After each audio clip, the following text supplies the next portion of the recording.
Have you ever had one of those days where the smallest thing cracked something deep inside you? It wasn't a car crash. It wasn't betrayal.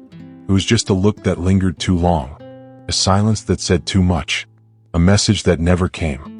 It was how they looked at you like you didn't matter. Or worse, how they didn't even look at you at all.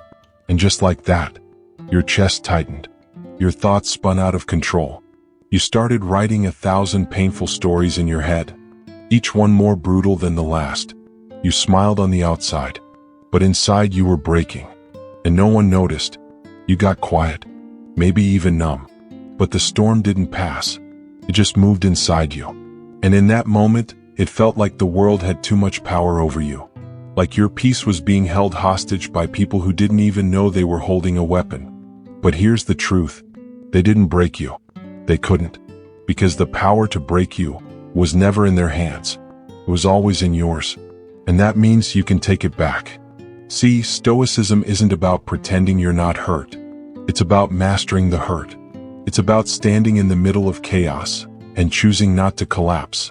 It's about not reacting the way they expect. Not chasing revenge. Not needing to prove anything. Just being rooted deeply in who you are. In this episode, I'm not here to tell you to just smile through the pain. I'm here to show you how to face it. With stillness. With strength. With wisdom. Because the truth is, your emotions aren't your enemy. They're your compass. But only if you learn how to guide them, instead of letting them guide you. So if you've ever been crushed by someone's silence, or felt yourself drowning in your own thoughts, this is for you. I'm going to walk you through 10 powerful Stoic principles. Not just to help you stop spiraling, but to help you rise again. Because this is the turning point. Not because the world gets easier, but because you get stronger. Let's begin. Number 1, you are not powerless. You are the gatekeeper. You were calm, grounded, maybe even proud of how centered you felt today. Then someone said something. A passive jab, a dismissive glance, a tone that cut deeper than it should have. And before you knew it, your chest tightened, your jaw locked. Words flew out that you couldn't take back. And afterward, you sat there tense, replaying the whole thing. And the thought hits you like a wave. They ruined my day. But let's pause here. Because this moment, this belief, is where everything can change. What if I told you they didn't ruin your day? You gave them that power. That's not criticism. It's a lifeline. Because if they control your mood, then you're powerless. But if you handed them that control, then you can take it back. And that's the Stoic path. Epictetus said, "It's not what happens to you but how you react to it that matters." It's easy to quote, but in the moment, it feels impossible. Because there's this space, this tiny moment, between what happens to you and how you respond. And that space, that's where your freedom lives. Most people don't even know it exists. They go through life like dominoes, get pushed, fall over. React, react, react. But not you. You're here because you want more than that. You want power over your life, not by controlling others, but by mastering yourself. That's what Stoicism is. There are two worlds, the outside world and the one inside you. And in between those two stands a gate. And you are the gatekeeper. People can knock on it. They can yell, insult, provoke. But unless you open that gate, their chaos stays outside. You don't have to let it in. When someone disrespects you, you don't owe them your peace. You don't owe them your energy. You don't owe them a reaction. You owe yourself your clarity. That moment when your heart races, that's the test. That's the space Epictetus was talking about. And in that space you have a choice. Do I give them control of me? Or do I keep my center? Because here's the truth. Your emotions, they're not remote controlled by others. You are not a puppet. You have a say in how you show up. And here's the power move. Feel the fire, but don't throw it. You can be angry without being consumed by it. You can feel hurt without lashing out. You can pause, and in that pause choose something better. Think about this. If someone handed you a remote and said, "Here, control how I feel today," you'd probably laugh, right? But that's what we do every time we say, "He made me mad. She got under my skin. They ruined my mood." No, They didn't. They knocked on the door, and you opened it. You let them in. But here's the good news. That means you can also shut it. It starts with awareness. Next time someone triggers you, don't respond immediately. Breathe. Feel everything, but don't act yet. Because once you react on impulse, you've given them your power.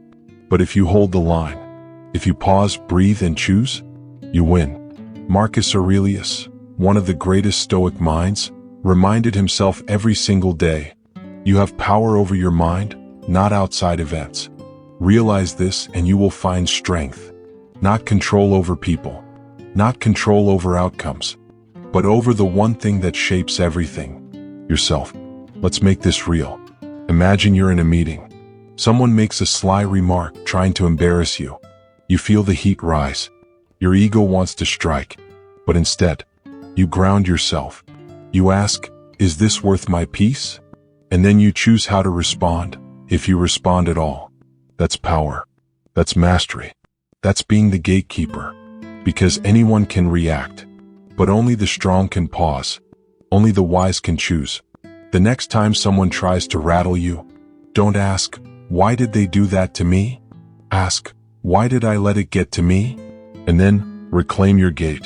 Here's something simple to remember. I control the gate. I protect my peace. I choose my response. Say it out loud. Say it when your voice trembles. Say it when the urge to explode feels overwhelming. Because that's not weakness. That's strength. That's Stoicism in action. And that's the first step to emotional mastery, to living life on your terms, to becoming the kind of person who can't be broken by what they can't control. If you're ready for the next step, I'll show you how to prepare your mind before the chaos ever arrives. So when the storm hits, you're already steady. Let's keep going. Number 2, drop the fantasy. People won't act like you. You gave. You showed up when no one else did. You remembered the little things. Stayed loyal when it wasn't easy. You bent over backward for someone who couldn't even bother to text you back. And now you're left feeling betrayed. But what you're really feeling, deep down, is confused. Because in your heart you thought, if it were me, I wouldn't have done that to them. And that right there is the problem. You expected you from someone else. And when they didn't show up like you would have, it broke something. Let's get brutally honest. It wasn't just their behavior that hurt. It was the story you told yourself about who they should have been. You had a picture in your mind. An ideal version of them, loyal, honest, emotionally present. But what you got was something else. And now the disappointment feels heavy. Not just because they failed you, but because they failed the version of them you built in your head. Here's the Stoic truth. Disappointment is born from expectation. Marcus Aurelius said, you have power over your mind, not outside events. And that includes people, their choices, their silence, their inconsistencies. They are not you. They don't carry your heart, your values, or your way of showing up. They carry their past, their wounds, their habits. And the more you expect them to act like you, the more pain you invite in. We fall into this trap all the time. We expect friends to check in, because we do. We expect partners to know how we feel without saying a word, because we'd notice. We expect people to apologize, because we would. But people are not mirrors. They don't reflect you, they reflect them. Their behavior is not a reflection of your worth. It's a reflection of their capacity. So stop asking, why would they do that to me? And start realizing, they did what made sense to them, even if it made no sense to me. Epictetus reminds us, when someone acts poorly, remember, they believe it's the right thing to do, according to their values. That's not an excuse. It's a release. You don't have to carry the weight of trying to understand everyone. You don't have to break yourself trying to fix someone who doesn't even see the cracks. Here's the hard truth. Some people will never love like you, never care like you, never even realize how much you did for them until you're gone. But here's the powerful truth. You don't need them to. Because peace comes the moment you stop needing other people to be different for you to feel okay. Let that sink in. It's not about becoming cold. It's about becoming clear. You can still care deeply and stop overgiving. You can still love and walk away when your boundaries are disrespected. This is what it means to live with Stoic strength. To give, not for control but from authenticity. To stay kind but not naive. To release the fantasy and face the reality. And the reality is this. Some people are not ready for the kind of love you give. Some will take more than they give over and over. Some don't know how to meet you where you are, and maybe never will. That's not your fault. But it is your responsibility to stop handing them your peace. Here's what letting go of the fantasy looks like in real life. You stop reaching out just to keep a dying connection alive. You stop waiting for closure from someone who avoids accountability. You stop expecting people to give back what they never had the capacity to offer in the first place. Instead, you give yourself what you were waiting for from them. Clarity, closure, compassion. Seneca said, "It is not the man who has too little, but the one who craves more who is poor." The craving for someone to change, to finally get it, to act like you. That craving is what drains you, not them. Your attachment to the version of them that never existed. So here's your freedom. Let go of that version. Let go of the wish that they'll magically wake up and treat you differently. Let go of waiting. Because the moment you stop hoping they'll change, you start changing. You come back to yourself. You stand taller. You get your energy back. You say, "I gave what I could. I showed up honestly. And if that's not enough for them, then it's more than enough for me." And that's not bitterness. That's liberation. So remember this. Stop expecting you from people who are nothing like you. Drop the fantasy. Love people for who they are, or walk away. But never again sacrifice your peace for their potential. Your worth isn't measured by how much you tolerate. Your peace isn't something to beg for. It's something you protect. Let's keep going. Number 3. Choose peace over being right. You feel it building? That tightness in your chest. That urge in your throat.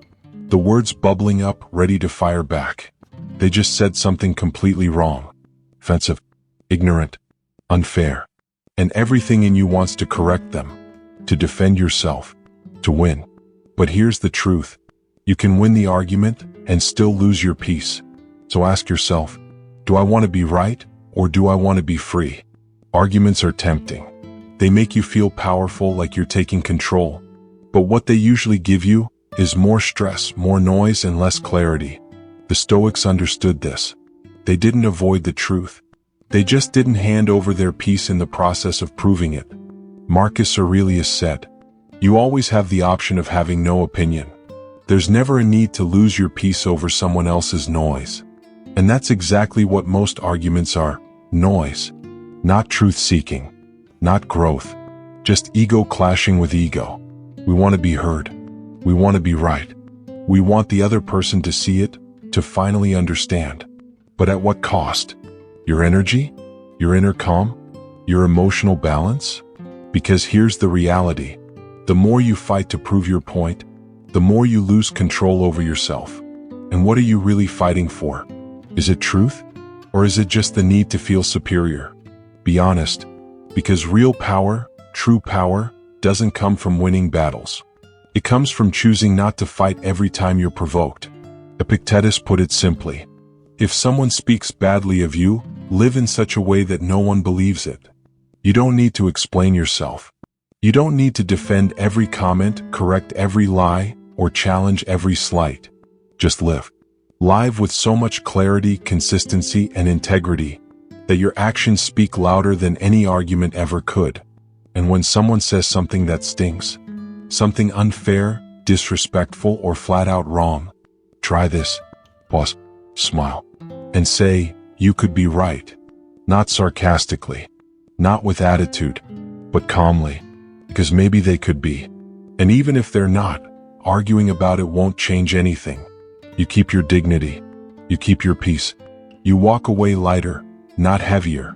Seneca said, "The best cure for anger is delay." And that delay, those few seconds you take before reacting, that's where your power lives. That's where you choose peace. Here's the truth most people miss. Letting someone believe they won the argument? That's not weakness. It's maturity. It's mastery. Because peace isn't passive. It's disciplined. It takes strength to be silent. It takes strength to walk away without needing the last word. It takes strength to let your actions, not your words, do the talking. Imagine this. Someone throws fire your way. You can throw fire back, or you can throw water. One escalates, the other ends it. And the real win is not needing to light yourself on fire just to prove a point. Next time you're tempted to argue, ask yourself, will this matter in a week? Am I speaking from clarity or from ego? Am I protecting my peace or feeding my pride? And most of all, do I want to be right or do I want to be free? Choose freedom. Choose calm. Choose you. Here's your challenge. Let someone think they've won. Let them misunderstand you. Let them talk. Meanwhile, you move in silence, with grace, with grounded power. Because when you no longer need to be right, you finally get to be free. That's Stoicism. That's strength. And that's your next level. Let's keep going. Number 4. Detach from the noise. Not everything deserves a reaction. Someone insulted you, dismissed your idea in the meeting, mocked your effort with a smirk, tried to make you feel small while others laughed. And for a second your body tensed. Your pride lit a fire. The need to react, to defend, to clap back, boiled to the surface. But what if you didn't? What if you let their words fall flat, like a punch that missed? What if instead of reacting, you paused, smiled, and kept moving? Because not everything deserves your energy. Not every comment deserves your attention. Not every voice deserves to enter your mind. And not every person deserves a seat at your emotional table. Your worth is not up for debate. It's not dependent on who applauds or who attacks. It's found in your response, or more often, in your lack of one. Marcus Aurelius wrote, "You don't have to turn this into something. It doesn't have to upset you." Read that again. It doesn't have to upset you. You have the right, the power, to not care. And no, that doesn't mean you become numb or cold. It means you stop leaking energy into every irrelevant voice that demands your attention. Because here's the truth. The world is loud. Opinions fly like arrows. People project their insecurities as if they're facts. And if you react to every single one, you'll be emotionally exhausted before noon. The Stoics understood this long before social media ever existed. Epictetus said, "If someone provokes you, be aware that it is your own opinion which provokes you." You're not reacting to their words. You're reacting to what you believe about those words. So let's get practical. They say, you're not good enough. If you believe it, it hurts. If you don't, it's just noise. They say, that'll never work. If you're insecure, it shakes you. If you're grounded, it rolls off you. The noise only matters if you let it in. That's why detachment isn't weakness. It's discipline. It's not that you don't feel. It's that you've trained yourself to filter. You learn to say, that's not mine. That doesn't belong to me. And then, you let it pass. Imagine this. Someone throws mud at you. You can bend down, scoop it up, and throw it back. Or, you can keep walking, clean, untouched, focused on where you're going. That's the choice. Every day. Every moment. Because when you react to everything, you're not free. You're controlled.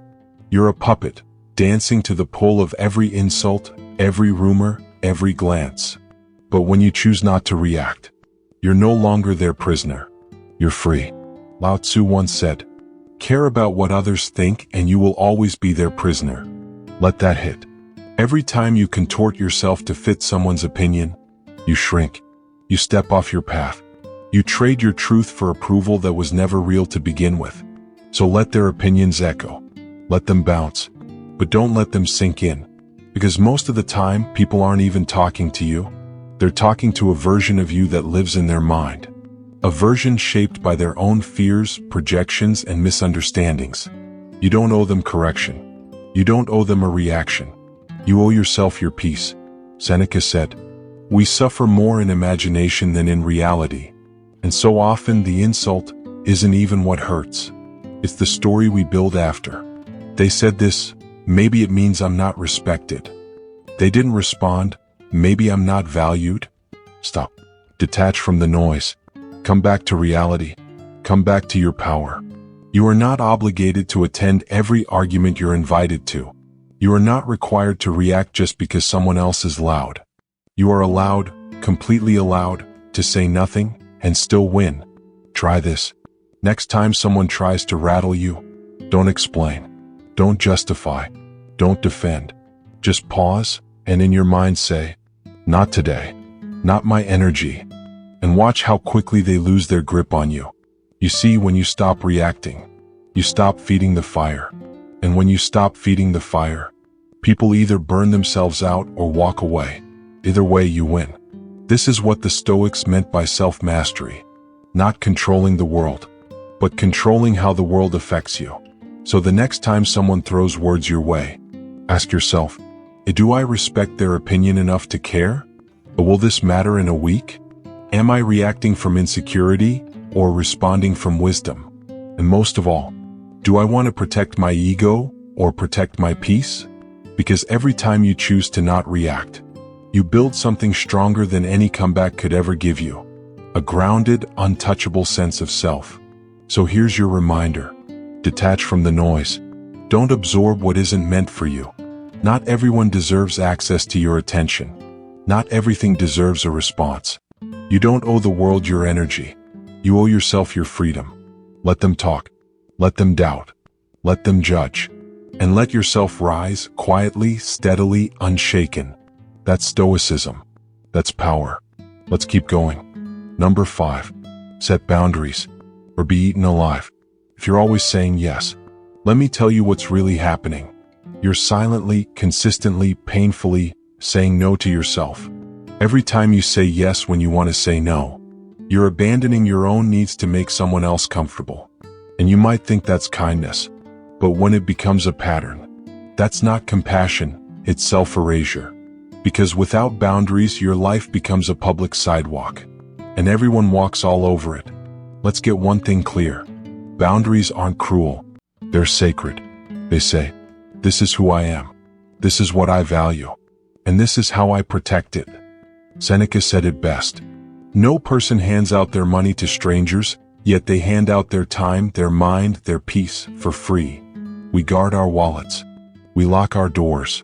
But we leave our emotional energy wide open, accessible to anyone with a demand, a complaint, or a guilt trip. And we wonder why we're exhausted. Because when you give everyone access, you give away your clarity, your focus, your mental peace, until there's nothing left for yourself. Boundaries aren't about building walls. They're about building doors with locks and deciding who gets a key. And the hard truth is this. If you don't set boundaries, people will keep taking. Not because they're evil, but because you've trained them to. You've shown them that your yes is always available, that your sure no problem is never too far away. And over time they stop asking. They just expect. You become the reliable one, the easy one, the one who never pushes back, until one day you explode, or break down, or quietly disappear. But what if it didn't have to get that far? What if you could start saying no? Not with guilt, but with grace? That's Stoic strength. Because boundaries are not about control. They're about clarity. Clarity of what matters. Clarity of what drains you. Clarity of who truly deserves access to your life. Let me ask you this. Would you let someone steal hours out of your day, every day, and call it being nice? Would you let someone take your peace and sleep well at night, just because you didn't want to offend them? No. Then why do you do it with your energy? Marcus Aurelius wrote, "The tranquility that comes when you stop caring what they say, or do, or think, only what you do. Your time, your focus, your peace, it's your responsibility. And if you're always trying to keep the peace out there, you'll lose it in here." Here's what boundaries actually sound like. I won't be available for that. That doesn't work for me right now. I need some space. I can't commit to that today. Please speak to me with respect. Simple, clear, firm. Not aggressive, not apologetic, just honest. And if someone takes your boundary personally, that's not your problem. It's their unprocessed entitlement. Because healthy people respect boundaries. It's the ones who benefited from your lack of them who will resist. And that's okay. Let them resist. Let them walk away. You're not here to keep everyone comfortable. You're here to live aligned with your values, your peace, your truth. Think of boundaries as armor for the soul. Not a weapon, not a shield to push people away, but a filter, so what doesn't serve you doesn't stay. You protect your peace not by isolating, but by choosing what and who you allow into your world. So when do you start? You start now. Not after one more burnout. Not after another sleepless night. Not after you've sacrificed your own goals to help someone who wouldn't do the same for you. You start now with one small no. Because every time you say no to something that drains you, you're saying yes to something that heals you. Your rest, your focus, your mental clarity, your joy. And that is not selfish. That is survival. Seneca also wrote, "He who is everywhere is nowhere." If you're always available, always reachable, always rescuing, you lose yourself. You become scattered, not present. Depleted, not giving. Invisible, even while you're doing everything for everyone. But when you set boundaries, you become whole again. Focused, grounded, respected, not just by others, but by yourself. So here's your challenge. Say no today. Not rudely. Not with drama. Just with clarity. Say no to the thing you're doing out of guilt. Say no to the person who's used your kindness as currency. Say no to the version of you that thought saying yes was the only way to be loved. And watch how you rise, how your spine straightens, how your mind quiets. Because boundaries do something powerful. They teach the world how to treat you, and they teach you how to treat yourself. So here's your reminder. Set boundaries, or be eaten alive. Your peace is not up for negotiation. Your energy is not unlimited. And your yes is only powerful when your no is real. You don't need to explain. You don't need to defend. You just need to decide. This is where I end. And this is where you begin. Protect your peace like your life depends on it, because emotionally it does. Let's keep going. Number 6. Learn the power of silence. They want a reaction. They poke. They prod. They throw words like daggers hoping something sticks. And they wait for your voice to rise, for your hands to shake, for your ego to explode. But instead you stay still. You breathe. You look them in the eye and say nothing. And in that silence, they panic. Because nothing confuses chaos more than calm. Nothing disarms an attacker more than indifference. That's the power of silence. Silence isn't weakness. It's warrior-level discipline. It's knowing you could destroy them with words, but choosing not to. Because the moment you engage, they own your energy. But when you're silent, you stay sovereign. Untouchable. Unbothered. Unmoved. Marcus Aurelius wrote, "The best revenge is to be unlike him who performed the injury." Someone insults you. You don't mirror it. You rise above it. Not out of pride, but out of principle. Because silence is not submission. It's control. It's pausing when your ego wants to lash out. It's walking away when your pride wants to swing. It's restraint wrapped in power. You see, the world loves noise, drama, arguments, reaction videos, social media outbursts. But the Stoic doesn't move like that. The Stoic observes, breathes, responds rarely, and only when it matters. They understand something most people don't. Every time you react, you tell the world where your buttons are. And once they know that, they'll keep pressing. So what do? You become harder to provoke. Not because you're cold, but because you're centered. When someone talks down to you, smile. When they lie about you, build. When they scream, stay calm. Because silence isn't just a lack of sound. It's the presence of strength. It says, I won't dance to your chaos. I won't lower myself just to feel tall. And if they mistake that for weakness, let them. Let them misread your silence as softness, while you sharpen in peace. Seneca once said, "It is a great thing to know the season for speech and the season for silence." Know this, you don't owe everyone an explanation. You don't have to defend yourself to people committed to misunderstanding you.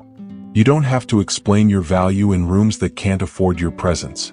Sometimes the loudest statement is saying nothing. Real life example. You're in a meeting. Someone cuts you off, undermines you, takes credit. Everyone's watching. They expect you to fire back. But instead, you smile. You nod. And you speak with clarity when you're ready. Later they look desperate. You look composed. That's silence. Not just as a tactic, but as a posture. You're not avoiding conflict. You're choosing how and when to engage. You see, some battles are traps dressed as conversations. And if you're not careful, you'll spend your whole life reacting, instead of building, instead of growing, instead of leading. So protect your energy. Ask yourself, does this really need a response? Is my silence more powerful than my words? Am I reacting or choosing? Because when you speak out of impulse, you often regret it. But when you respond from stillness, you rarely have to clean up a mess. Practice this. Next time someone disrespects you, pause. Don't speak. Don't justify. Don't defend. Just breathe. Feel the heat. Let it rise and let it pass. And in that silence, you'll hear something clearer than any comeback. Self-control, clarity, freedom. Remember, silence is not suppression. It's transformation. You're not bottling up. You're refining your energy. You're conserving your fire for what actually matters. Because not everything needs to be answered. And not everyone deserves your voice. When you speak, let it be intentional. When you respond, let it be rare. When you move, let it be unstoppable. So here's your reminder. Don't let chaos drag you into the arena. Stay above it. Let your silence echo louder than their noise. That's not being passive. That's being powerful. Let them wonder what you're thinking. Let them feel the discomfort of your calm. Let them fight shadows while you stand in light. Because the person who doesn't flinch doesn't lose. And the one who can stay silent under fire is already winning the war. Let's keep going. Number 7. Choose gratitude even when it hurts. The day has gone to hell. Your inbox is overflowing. Someone disappointed you again. Your plans fell apart. The weight on your shoulders feels unbearable. And in the middle of the chaos, you whisper to yourself, why is everything so hard? You're angry. You're exhausted. You feel like the world is either against you or just doesn't care. But in that moment right there, pause. Take a breath. Feel the ground beneath your feet. Feel your chest rise and fall. Now ask yourself one simple question. What is still good? Name one thing. Just one. The roof over your head. The clean water in your cup. A quiet moment. A person who believes in you. Or maybe just the fact that you're still here. That's gratitude. And it's not some fluffy feel-good trick. It's rebellion. It's choosing to see clearly when the world tries to blind you. Cicero said, gratitude is not only the greatest of virtues, it is the parent of all others. Because when you can find thanks in pain, you become unshakable. Gratitude doesn't erase hardship. It puts it in context. It shifts your gaze from what's missing to what's still present, from what broke you to what's helping you heal. The Stoics understood this deeply. They practiced what's called premeditatio malorum, visualizing what could go wrong so that when difficulty came, they were ready. But they didn't stop there. They trained their minds to return to appreciation, to look for the lesson, to hold on to what remained. Marcus Aurelius, in his darkest moments, still wrote, when you arise in the morning, think of what a privilege it is to be alive, to breathe, to think, to enjoy, to love. Even that is enough. Because here's the truth no one wants to hear. Pain will come. Life will disappoint. People will leave. You will lose things you thought were permanent. But in the wreckage, you still have a choice. You can curse the sky, or you can thank the light that still gets through the cracks. You can spiral, or you can steady yourself by holding on to what's left. Gratitude doesn't ignore reality.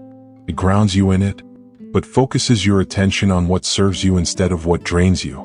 It says, yes, this is hard. Yes, I'm hurting, but I'm still here.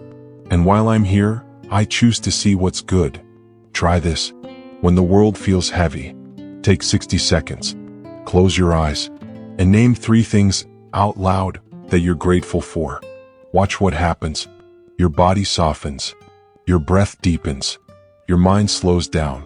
That's not magic. That's neurochemistry. Gratitude literally rewires your brain to notice possibility instead of danger, to access strength instead of spiraling in fear. And over time, it builds something powerful inside you. Resilience. Because when you train yourself to see the good, even when it hurts, you're no longer ruled by what happens to you. You become guided by what's eternal in you. Real life example. You lost your job. Your heart is pounding. Your mind is racing. How will I pay the bills? What do I do now? Pause. Yes, it's real. Yes, it's terrifying. But also, you now have time. Time to recalibrate. Time to reassess what truly matters. Time to rebuild, stronger, wiser, clearer. That shift in mindset? That's gratitude. Not for the loss, but for the chance to grow through it. Here's the shift. Gratitude doesn't always feel good. Sometimes it's bitter. It arrives with tears in your eyes and shaking hands. But it still shows up. And when it does, you don't have to force joy. You just have to acknowledge. There's still something worth living for. That's enough. And you'll be tempted, especially in pain, to say, but I don't feel grateful. That's okay. Gratitude is not a feeling. It's a discipline, a practice, a muscle you build day after day. The more you use it, the stronger it becomes. Until one day, even in the middle of heartbreak or chaos, your first instinct is not panic. It's perspective. So next time the world tries to break you, try this instead. Pause. Breathe. Say, this is hard, but I am grateful for and then watch what happens next. Here's your reminder. Gratitude is not denial. It's defiance. It's choosing to see what's still beautiful. In a world that often wants you to only see what's broken. It's armor for the soul. It's clarity in the fog. It's the anchor that keeps you steady when everything else falls apart. So when life feels unbearable, remember, you don't have to be happy to be grateful. You just have to notice what remains. Even a single breath is enough. That's Stoicism. That's strength. That's how you keep walking through the pain with your head held high. Let's keep going. Number 8. Reframe criticism as fuel. You heard it. That comment. That side remark.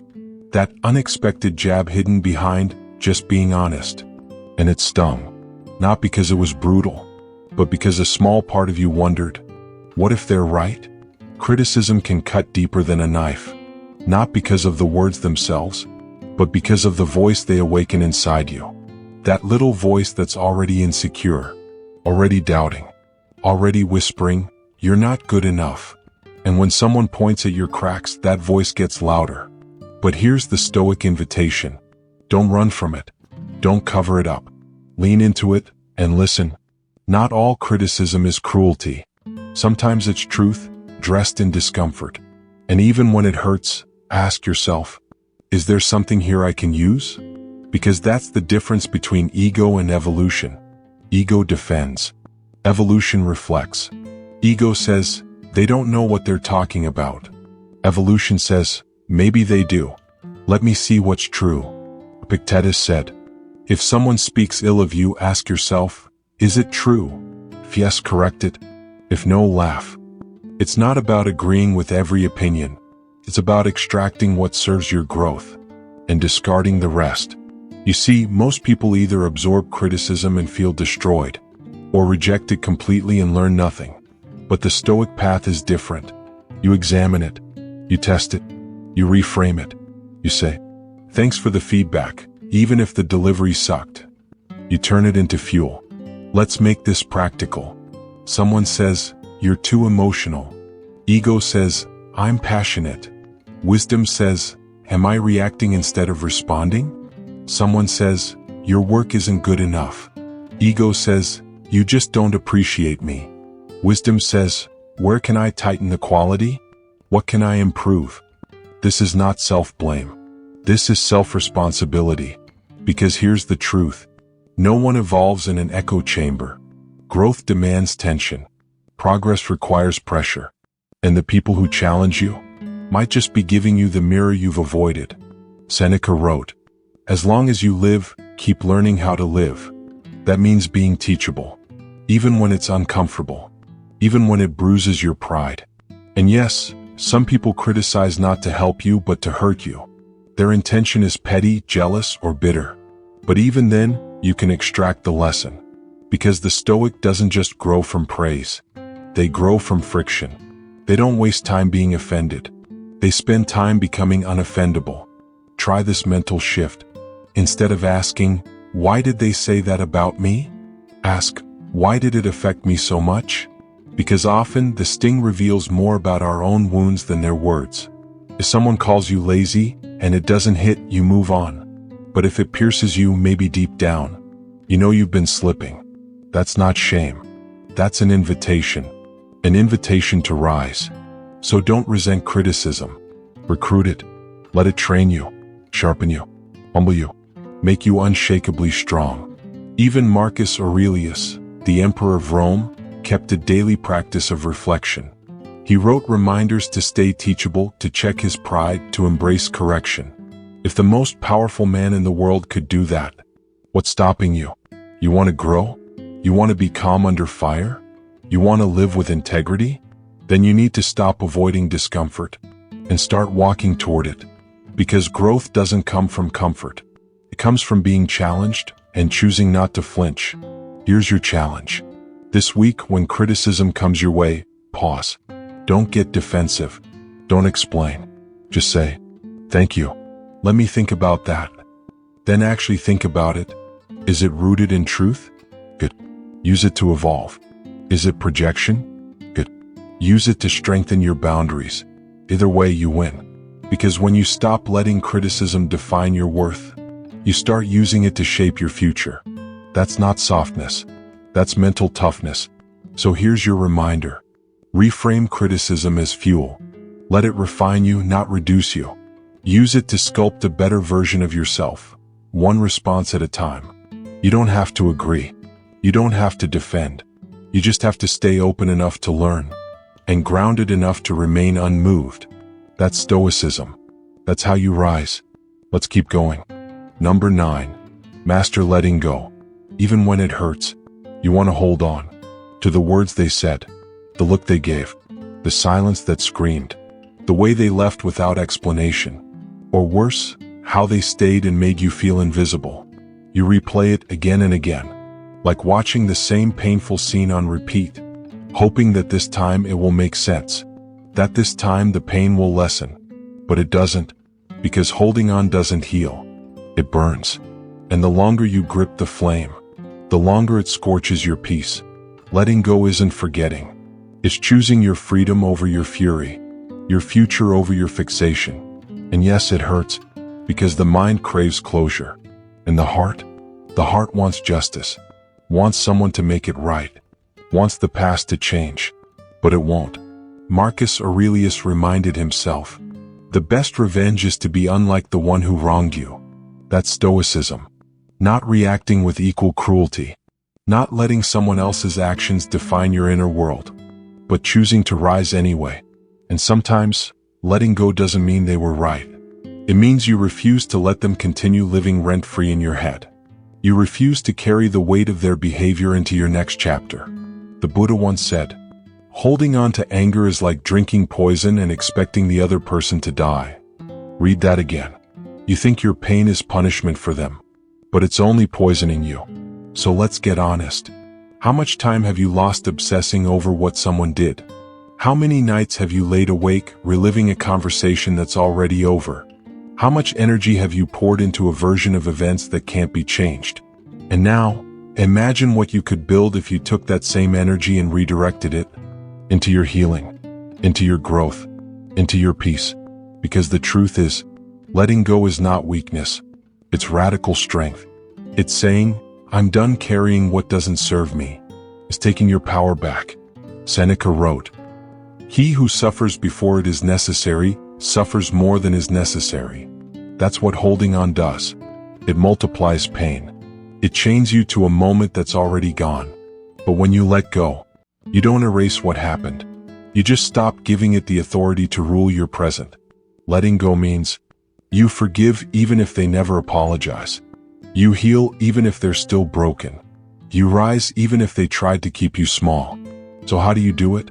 Start with acceptance. Not agreement. Not approval. Just a quiet acknowledgement.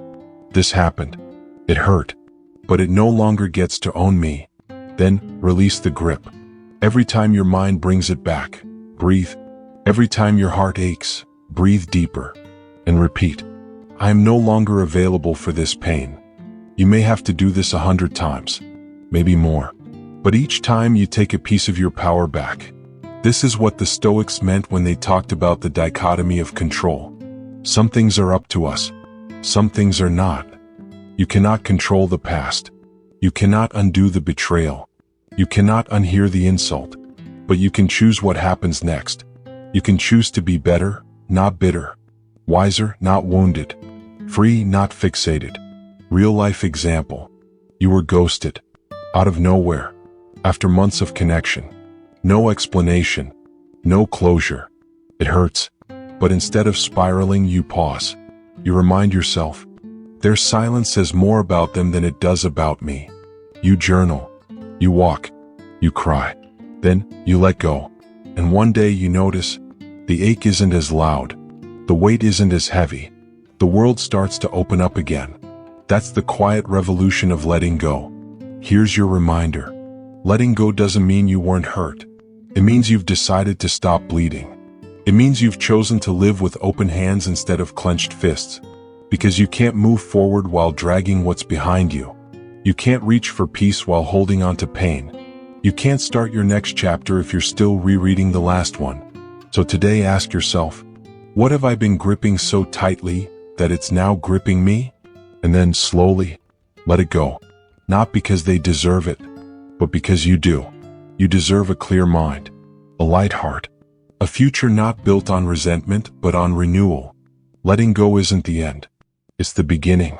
Let's keep going. So now you've seen it. The lies that trigger you. The people who disappoint you. The chaos that tests your peace. And the voice inside that whispers, you don't have to collapse every time something breaks. Because you are not broken. You are being forged. Emotional mastery was never about suppressing what you feel. It's about honoring it without being owned by it. It's about standing in the fire and realizing, I don't need to put it out to stay calm. I just need to not let it consume me.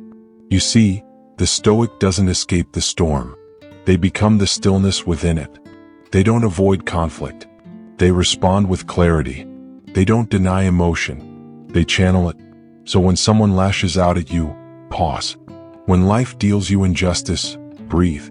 When your heart breaks, feel it but don't fall with it. Because the world isn't asking you to be perfect. It's asking you to be anchored. To be the kind of person who walks into the room and shifts the energy. Not by shouting, not by demanding, but simply by being unmoved. That's the quiet power of the Stoic within you. And yes, you'll be tested. The rude comment, the betrayal, the disappointment, the temptation to spiral, to overthink, to react.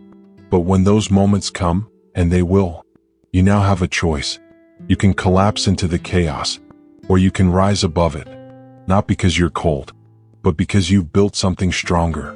Not armor, but awareness. Not walls, but wisdom. So here's the truth. Every time you pause instead of explode. Every time you breathe instead of break. Every time you choose peace over drama. You are rewriting your story. You are becoming. And the world may not notice. They may still try to provoke you, pull you down, test your limits. But they'll feel something different. They'll feel that they can no longer access you the way they used to. That you've outgrown the triggers that once held you hostage. Because you are no longer handing your peace over like it's disposable. You now guard it, like it's sacred. Because it is. So if today felt like too much, breathe. If your emotions tried to run the show, pause. If someone pulled you into their chaos, step back. And choose again. This is a practice, not perfection. But every choice builds something. Every moment of discipline is a brick. And every time you choose presence over panic, you're building a fortress no storm can shake. So here's your call to action. Take one lesson from today, just one, and apply it this week. Maybe it's choosing silence. Maybe it's letting go. Maybe it's setting a boundary. Maybe it's choosing not to argue with someone who just wants to win, not understand. Whatever it is, do it. Live it. Become it. And if this message stirred something in you, don't keep it to yourself. Share this with someone who's walking through their own storm. Drop a comment below. What's one thing you're letting go of? And if this spoke to your soul, subscribe, stay connected, and keep building that inner fortress. Because peace isn't something you stumble upon. It's not a place. It's a process, a practice, a path you walk, brick by brick, breath by breath, battle by battle. And with each choice, each pause, each moment of clarity, you're not just surviving anymore. You're mastering. So the next time life comes swinging at you, don't just brace. Don't just react. Stand still, unshaken. Because you are the storm now. And the world, it can roar all it wants. You've built something deeper, something steadier. And no one, not a person, not a comet, not a moment, can take that from you, ever again.